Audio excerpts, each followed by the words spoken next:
Joining me now, Republican Congressman from Arizona, Andy Biggs. He's also a member of the House Judiciary Committee. He's joining me now. And Congressman, I want to ask you right now your reaction to Vice President Mike Pence thanking the men and women who served in our armed forces. Well, I agree with him entirely. We depend on these men and women for the sacrifices they make to protect and preserve our nation. I'm grateful for them, and I'm grateful that he was conveying that same message. He had a strong message, and he gave a little bit of news right there.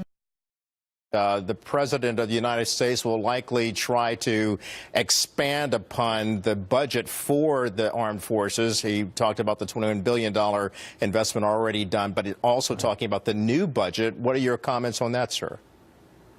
Well, I'm interested to see what they have planned, because our military has been decimated over the last 8 years, and we're flying pieces, parts in some instances, and we're depleted in the Navy as well. So I want to see what their plans are. I'm looking forward to that, actually. All right, so you serve in the Judiciary Committee, and there's so much fluid news right now today, so we're kind of debating, talk about a lot of different things. We have the Vice President, obviously. We also have the President of the United States, who is in Saudi Arabia, beginning his first foreign tour and doing a remarkable job over there and being heralded and celebrated by the Saudis. Your reaction to the visit that you've seen so far?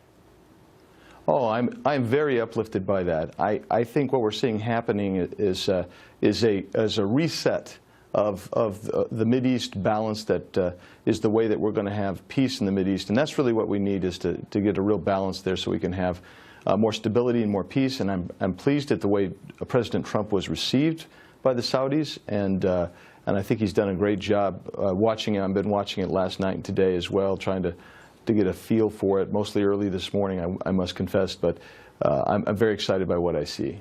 Well, that's good to hear, and certainly it is a departure from what the President has been encountering here at home. Let's go right to the point of former FBI Director James Comey, who says he is going to testify publicly. And what's your reaction to him testifying? Should he be testifying before your committee? Well, he's going to be testifying in the Senate, and that's good. And the Judiciary Committee, we all signed a letter saying, please send us the evidence that you adduce in both the House and Senate Intelligence Committees, and I'm looking forward to it. I'm not sure that the House Judiciary Committee is necessary. I mean, will it be duplicative? Probably. But let's wait and see what he has to say. He's still a couple of weeks before he's going to testify in the Senate. And then let's see what he says. And if we need to expand on that, then let's bring him to the House Judiciary Committee if we need to. At the core of all of this, the media has written a lot of stories about the President and did a lot of coverage on the President, a lot of it based on anonymous sources. And now we have the former director of the FBI, James Comey, coming forward. What are you hoping? Will this put a rest to any possible collusion that so far no one has shown any evidence of? Well, I truly believe that, you know, we're 10 months into the investigation over the DNC hacking, and we've seen no indictments. We've heard James Clapper say there was no collusion, and yet, you know, you can't do a committee hearing on anything in the House of Representatives without hearing about Russian collusion, and whether it's in our election, DNC hacking, whatever. I just don't know that those who want to undermine the Trump presidency are ever going to be satisfied with any amount of testimony or evidence that fails to prove collusion.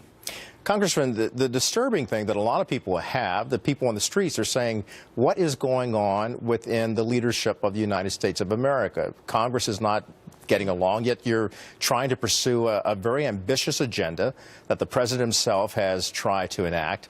And then you have a lot of distractions with regard to this investigation going on about Russia. And yet there's some smoke there. So obviously you want to see if there's fire there. Well, I would say, I don't know if you've ever tried to wet wood, but I have, and what you get is a lot of smoke, and it doesn't mean you ever have fire, and that's really what I think is going on here. It provides a distraction. Yeah. But I think that we've seen some amazing things happen already. I think President Trump has signed more bills than either the last 2 or 3 presidents. We've done some great work on reining in the regulatory state, to the extent that what you're seeing is literally billions of dollars and millions of labor hours are being saved already. We know that with the internal enforcement of immigration laws, what you're seeing is an incredible reduction in illegal border crossings. We thank you. There's a lot of things we could discuss today. Thank you for tap dancing with me to talk about all these different issues. And again, thanks for joining us today, sir. Good day to you.